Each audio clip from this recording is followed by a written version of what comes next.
Hidden deep in the cool rivers of northeast India lives one of the most striking freshwater predators in the world. Known simply as the Golden Cobra Snakehead.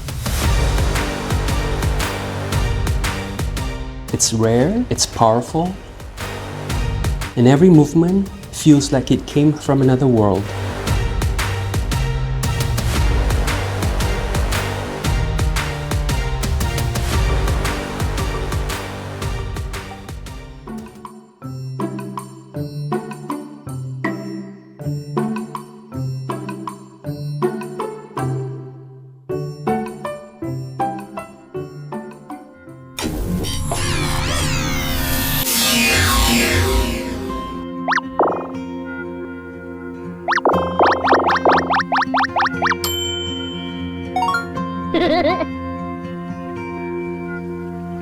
Hey guys, welcome back to Jamal's Tube, Cruise Rising Soul.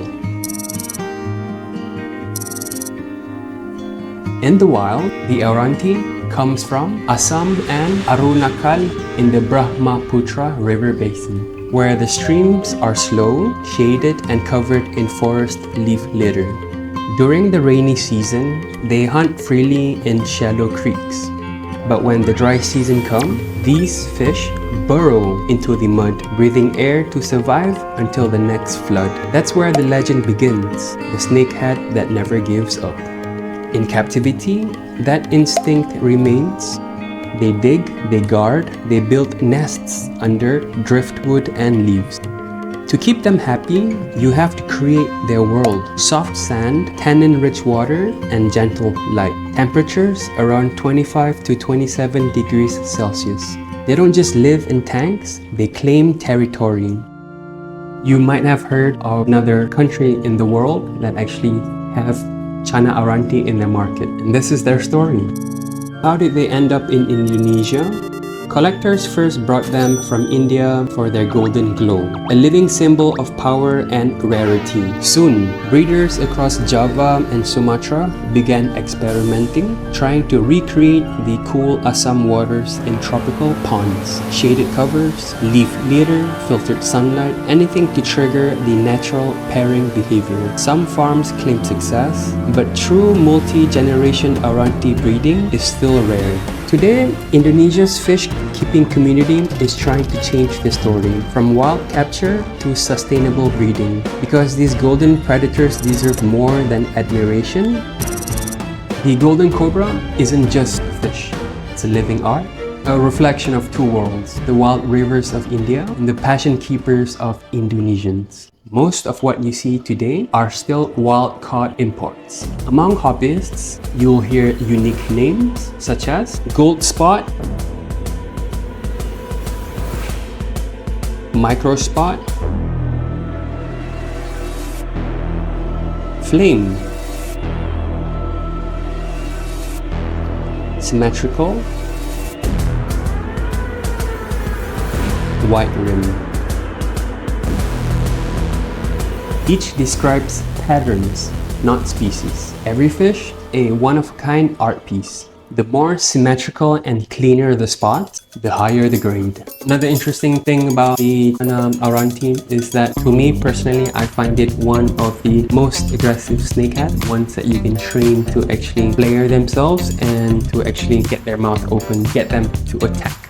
I've noticed that the Aurantis are normally the ones that are easiest with proper training, especially from an experienced handler. If you're not experienced, don't train your Channa just yet. Do not go and knock the glass because you saw on the internet. You might actually cause it phobia and trauma to the point it will not actually even want to go up in front of the tank to greet you anymore. If you're not sure on how to do that, how to train your Channa, how to flare them up, wait for my video, guys. In regards of its tank setup, if you want to go on with the maximum 4 to 5 feet size tank, that is okay. But personally, a 3-foot tank with a 45 width tank is more than enough for your growing baby Channa Auranti towards its middle size and reaching adult size. The Channa Auranti will grow to its maximum size of about 35 to 40 centimeters A tank with at least 3 to 4 feet would be minimum. A maximum tank would be 5 to 6 feet.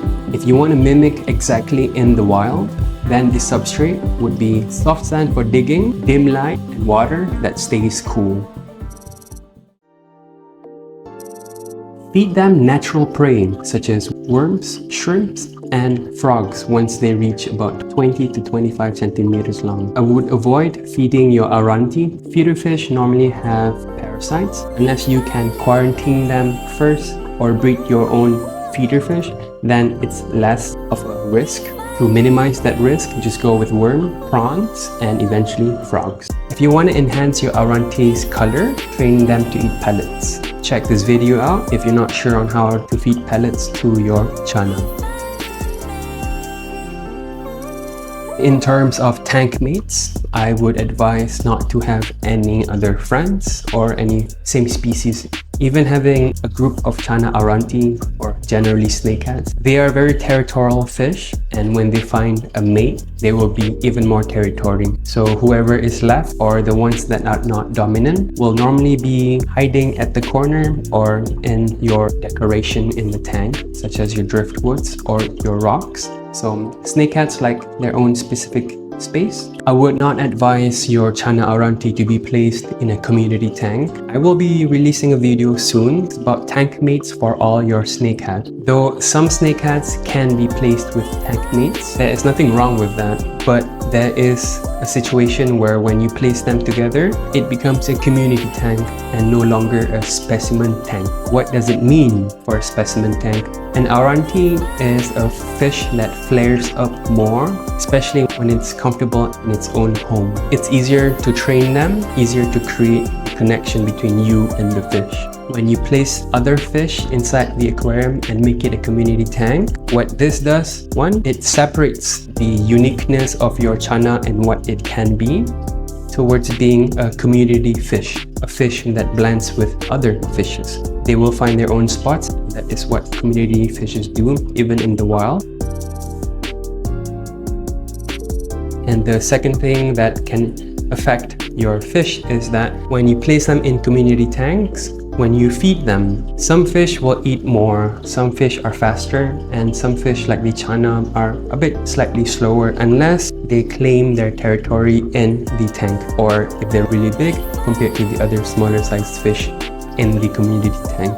So then you might have to end up putting more food for all types of fishes, especially if you have bottom dwelling feeding fish. What this impacts is that your fish and your Channa will all eat. Everyone is going to have a chance to eat.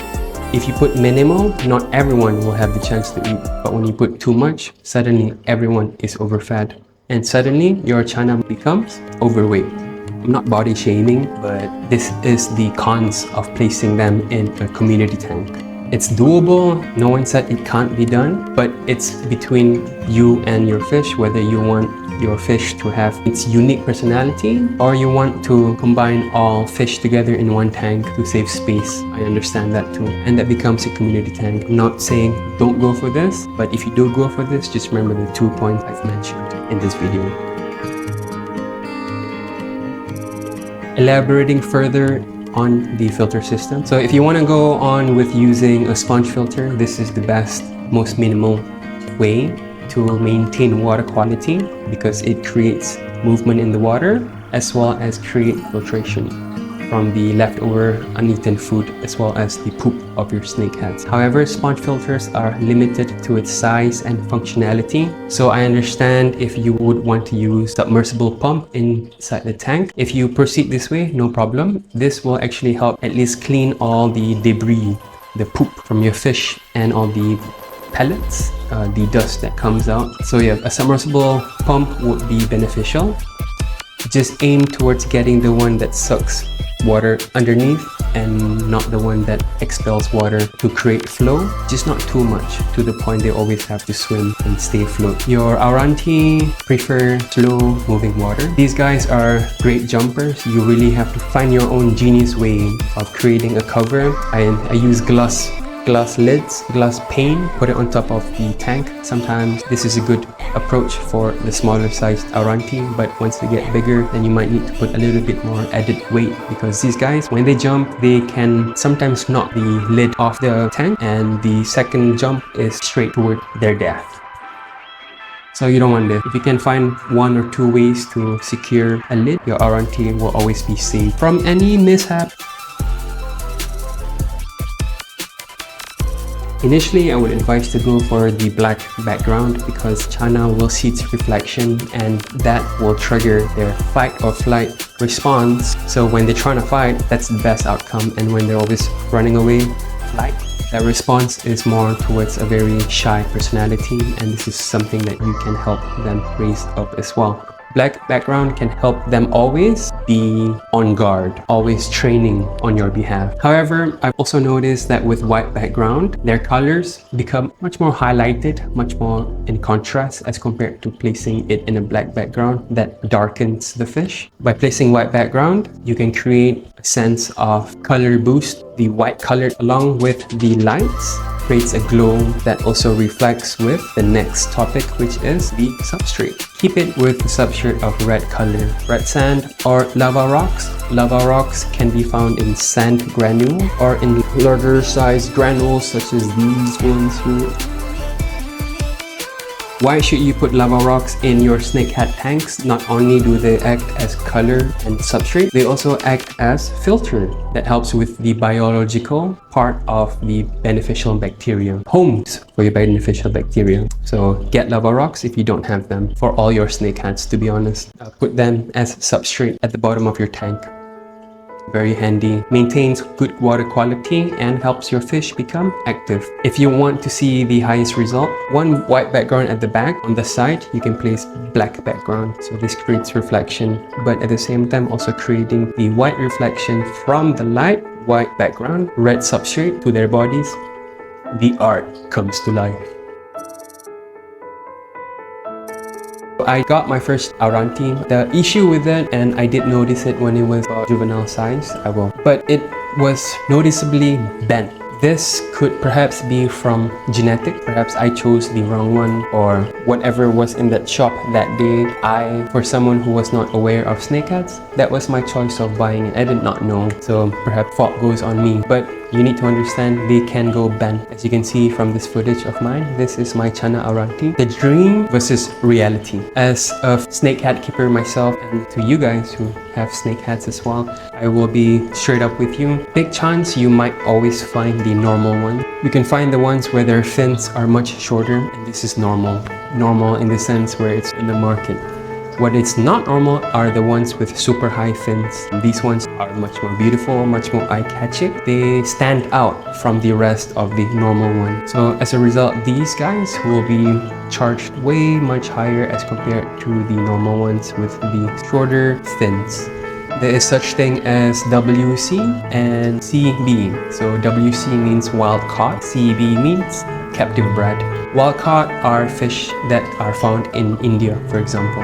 A lot of them are found in the wild, caught and shipped immediately. And then the captive bred, which are the ones from Indonesia, because they brought fish from India towards adapted ponds, the Aurantis are able to thrive there, of which the variations, some mutations have evolved as a result of that. You can see all of them are beautiful. Some of them are more beautiful. Comment down below which one you think is the most prettiest for you and which one you might go for. Personally, I like the white rims one. But whatever you choose, whatever you come across with, treat it with respect. It's still beautiful in its own way. It's uniquely yours. I have had 2 already. One I managed to grow towards a big juvenile size and I've sold it off. But the first one I still have it with me. He's placed in a 2.5 feet container, more than enough space. I put the water low so that in his case, because of this bent bone, minimize pain. If you ever keep one, don't just keep it for its beauty. Keep its story alive through Jamal's Tube, Cruise Rising Soul. Subscribe for more. That's all for today, guys. I'll see you guys in the next video. Peace.